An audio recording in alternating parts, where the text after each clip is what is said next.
Welcome to this short recording about the elements of a coaching programme, which has arisen from my work across the FE sector and schools over the last 10 years. My name is Joanne Miles and I'm a teacher trainer, a coach and a consultant working in the FE and school sector. And a great part of my work is around starting to develop coaching networks, upskill them and look at practice in this area as they continue to work with teachers.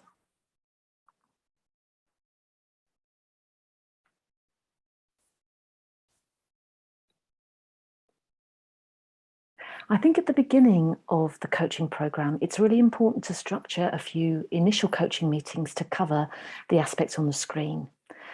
There's a real importance in building rapport with your coachee, finding points of connection in terms of your relationship with learners, your experience in the classroom, your attitudes to the profession, trying to find that connection so that you can have fruitful and open and trusting relationship conversations together about the work.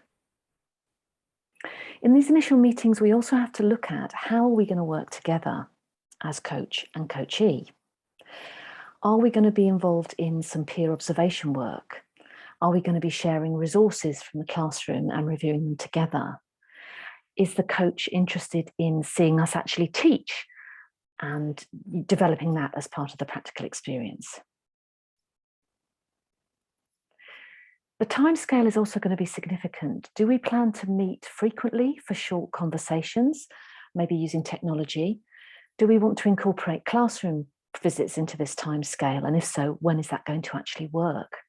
In many coaching settings that I work in education, there's actually quite a fixed timescale for these coaching relationships to take place. So maybe people are given 2 to 3 months to work together. So planning useful activity into that time is really helpful at the start of the relationship. We need to also think about the role that we're going to be playing as coach or mentor, whether we're going to be really focusing on reflective dialogue with the coachee, pushing the thinking forward, but without providing so many suggestions, or whether we think that sometimes it's going to be appropriate and useful to move into a more mentoring space where we provide suggestions, bring ideas to the table, and in fact share some of our own experiences in the classroom as well.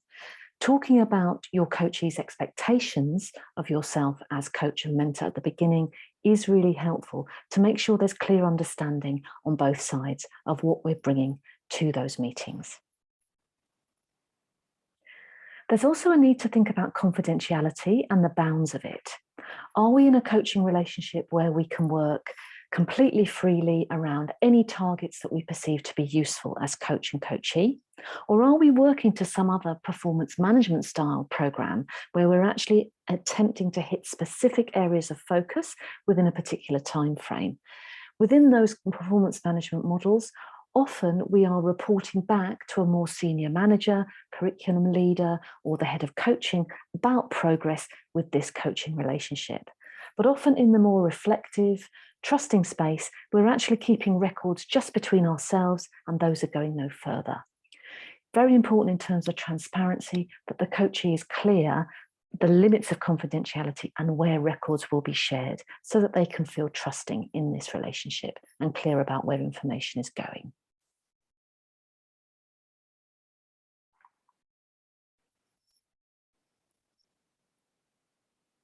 Early in the coaching relationship, it's really helpful to find out as much as you can about your coachee's attitude to teaching and learning, their experience, their knowledge, and their dynamic in the classroom with their current cohort. So this can involve conversations about practice. It can involve written reflection by the coachee, maybe related to a self-assessment.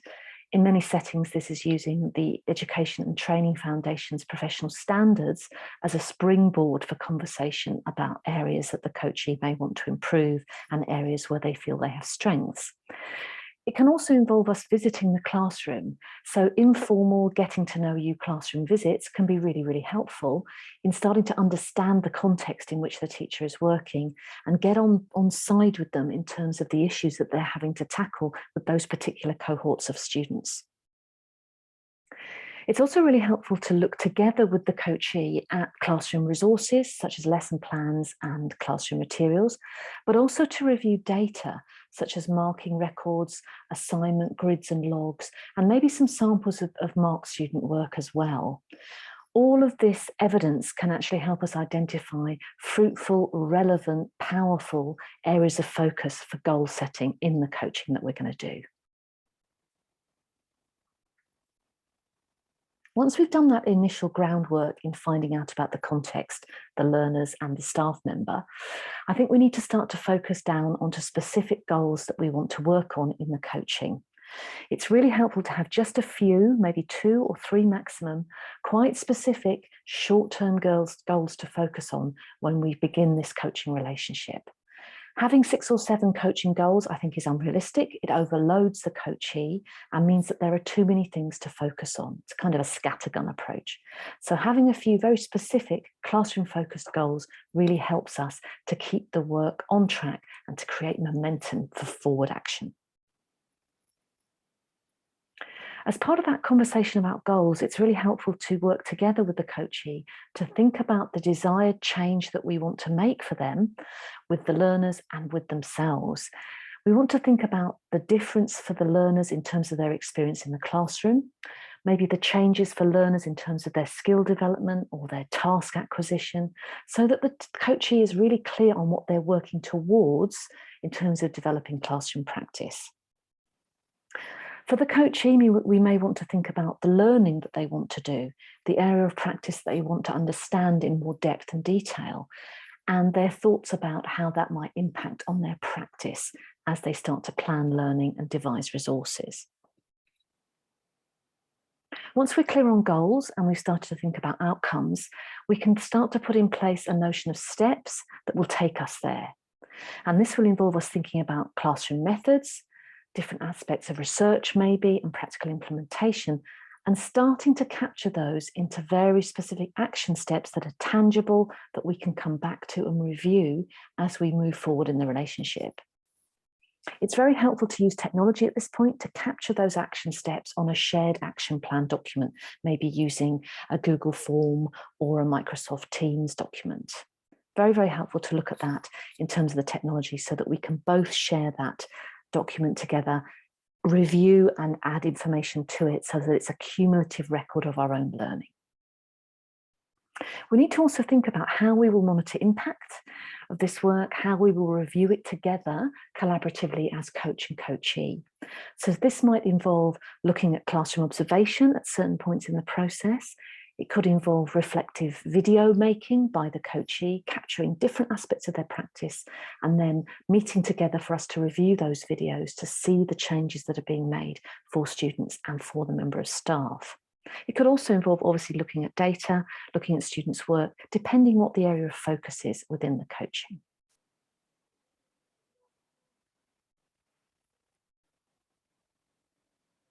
As I work with coachees, I can see lots of different methods being brought into play. I think the key method that I see being used for learning is around classroom implementation of new pedagogical methods. So it may be that the teacher wants to try a new way of giving feedback to students. It could be around devising new approaches to group work or techniques for questioning, but it's something that is put into practice in a live classroom setting often. For many people, learning will involve going beyond their setting to the wider sector. So this could involve research reading. It could be involving looking at blogs, watching videos of other practice happening, making videos of your own practice and reflecting on them. So going wider than your own classroom definitely can be an interesting way of developing learning for coachees. Classroom visiting is also really helpful. So visiting a peer to look at an aspect of practice that you're trying to develop, or maybe using the unseen observation method, where you thoughtfully plan a lesson with a reflective dialogue happening beforehand as you plan with your coach, but then delivering the lesson unseen and using your coach as a reflective sounding board afterwards as well. So both of those techniques can be very helpful in terms of harnessing that practice live and then reflecting on it in more depth and detail. Reaching out to the team can also help. So I've seen great work done with coachees talking to teachers in their own team, sharing practice, swapping resources, and using that as a trigger to develop their own practice further. Reflective conversations through Skype, through Zoom, through meeting live can also be really helpful to keep the thinking moving forward during this process.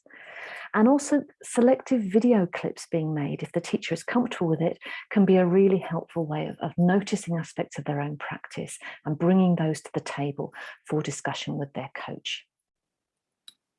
When we think about instructional coaching methods, modeling of techniques is also a key aspect of that practice. So coaches actually modeling different teaching and learning techniques, maybe in their own classroom or maybe just with the teacher present, as a useful way of the coachee learning about maybe the steps and stages of putting that into practice with students and really having a sense of how that would look in a live space.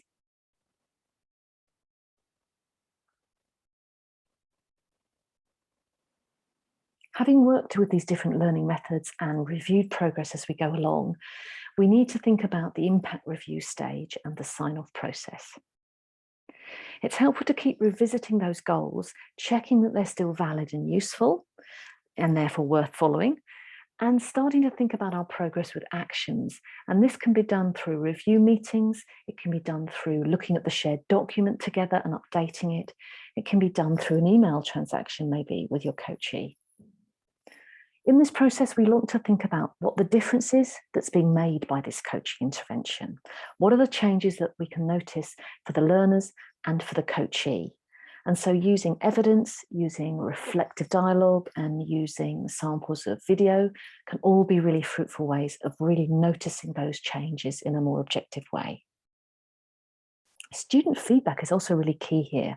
Asking students about their feelings around how the new interventions have supported them, how these methods are developing their learning further, and whether they have any suggestions for change. We can often gain real insight from doing that, and our learners are our key focus in this development work. So I think always need to be part of this journey between the coach and the coachee.